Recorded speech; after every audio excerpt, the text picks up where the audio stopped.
در طول هزاران سال امپراتوری چین فقط با مردا بود. میگم که زنها اصلا اجازه حضور در تصمیم‌های سیاسی رو نداشتن، اما زنی ظهور کرد که تمام قوانین رو شکست. سلام، من نسانم و اومدم با یه داستان دیگه. اما خب یه زنی اومد که تمام قوانین رو شکست. اون نه شاهزاده بود نه وارث تاج و تخت. اما اون با هوش سیاسی و قدرت تصمیم گیریش راهی رو طی کرد که هیچ زنی اون موقع نتونست طی کنه. و یکی از زنان دربار بود و تونست امپراتور بشه. اسم اون ووزتیان بود. باید بگم داستان ووزتیان فقط داستان یه موفقیت نیست. داستان توطئه، رقابت‌ها و رازهاییه که هنوز در موردش بحث میشه. و من الان میخوام داستان زنی رو بگم که تاریخ چین رو برای همیشه تغییر داد. اما بیایم برگردیم به قبل از اینکه ووزتیان بیاد.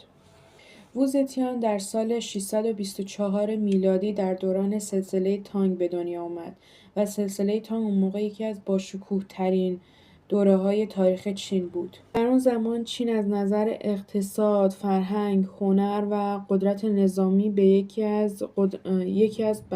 از قدرتمندترین تمدن‌های جهان محسوب می‌شد. باید بگم که در کنار این باشکوه بودنش جامعه چین خیلی سنتی بود. اینکه قدرت سیاسی همیشه توی دسته مردا بود و زنها فقط نقش همسر رو داشتن. اون ادبیات، تاریخ و مهارت‌های مربوط به سیاست رو یاد گرفت که با کمک اونها بعدها تونست توی دربار امپراتوری دووم بیاره. اما خب میرسیم به ورود ووزتیان به دربار. ووزتیان توی نوجوانی وارد کاخ تایزونگ شد و اون موقع فقط یکی از زنان دربار بود و کسی فکرشو نمی‌کرد روزی نامش توی تاریخ ثبت بشه. اما ووزتیان ویژگی‌هایی داشت که اون رو از دیگران جدا می‌کرد. اون خیلی باهوش بود و میدونست که چطوری باید توی کاخ رفتار کنه و شخصیت افراد رو میشناخت. اما پس از مرگ پادشاه تایزونگ طبق رسم اون زمان ووزتیان و بقیه زنان دربار به صومعه فرستاده شدن. اما الان به نظر میرسه که داستانش تمام شده، اما نه، طی اتفاقی در واقع اون دوباره برگشت به کاخ. امپراتور جدید گاوزون اون رو دوباره به کاخ برگردون و این شروع مسیر قدرت ووزتیان بود. اما خب بازگشت ووزتیان آغاز یک رقابت بزرگ بود. کاخ امپراتوری پر از افرادی بود که میخواستن به امپراتور نزدیک بشن. اما ووزتیان فقط اینکه یک زن دربار باشه راضی نبود. اون کم کم نفوذ خودش رو افزایش داد. اون میدونست که توی سیاست فقط نزدیک بودن به قدرت کافی نیست. تو باید بتونی قدرت رو حفظ کنی. با گذشت زمان ووزتیان تونست به یکی از مهمترین افراد کنار امپراتور گاوزونگ تبدیل بشه. با گذشت زمان وقتی وضعیت جسمی امپراتور ضعیف شد، نقش ووزتیان توی تصمیم‌گیری‌های حکومتی بیشتر شد، طوری که تصمیم‌های مهم کشور با نظر اون گرفته میشد. اما میرسیم به جنگ قدرت در کاخ. میشه گفت که رسیدن به قدرت خیلی آسون نیست، چون که دربار چین اون موقع پر از توطئه و رقابت بود. از اونجایی که میشه گفت هر فرد قدرتمندی دشمنایی داشت، ووزتیان هم از این قاعده جدا نبود.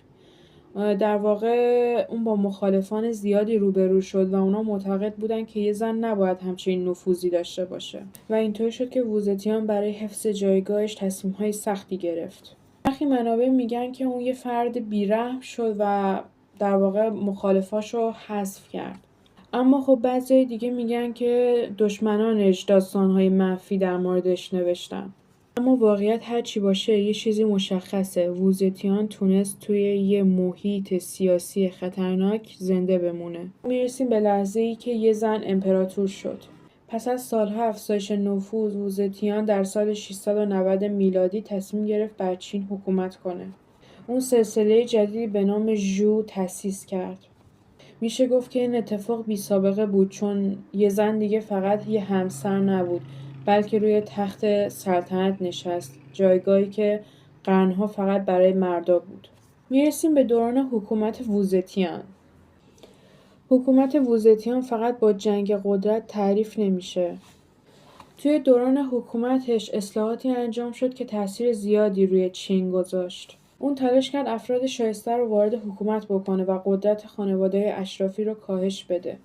و اون اهمیت خیلی زیادی به آزمون‌های حکومتی میداد تا افراد شایسته پیشرفت بکنن. توی دوران حکومت ووزتیان، چین هنوزم یه قدرت بزرگ باقی موند. اما خب باید بگم که در کنار این موفقیت‌ها انتقادهای زیادی هم وجود داشت. مخالفان ووزتیان میگفتن که اون برای حفظ قدرت روش‌های سخت و بیرحمانه استفاده کرده. برای همین ووزتیان توی تاریخ یه شخصیت دوگانه باقی مونده. بعضیا میگن یه پادشاه خیلی اصلاح طلب بود و بعضیا هم میگن یه سیاستمدار خیلی خطرناک. اما میرسیم به پایان زندگی ووزتیان و میراثش. ووزتیان در سال 705 میلادی از قدرت کنار رفت. از مرگ ووزتیان نام اون برای همیشه یکی از پربحث‌ترین نام‌های تاریخ چین باقی موند. اما هیچکس نمیتونه انکار کنه که اون مسیر تاریخ رو تغییر داد. اون در دنیایی که زنها چیزی جز همسر نبودن به یک قدرت سیاسی رسید. این بود از داستان ووزتیان در اکوز آف تایم. اگه به داستان‌های تاریخی علاقه دارین کانال رو سابسکرایب کنین.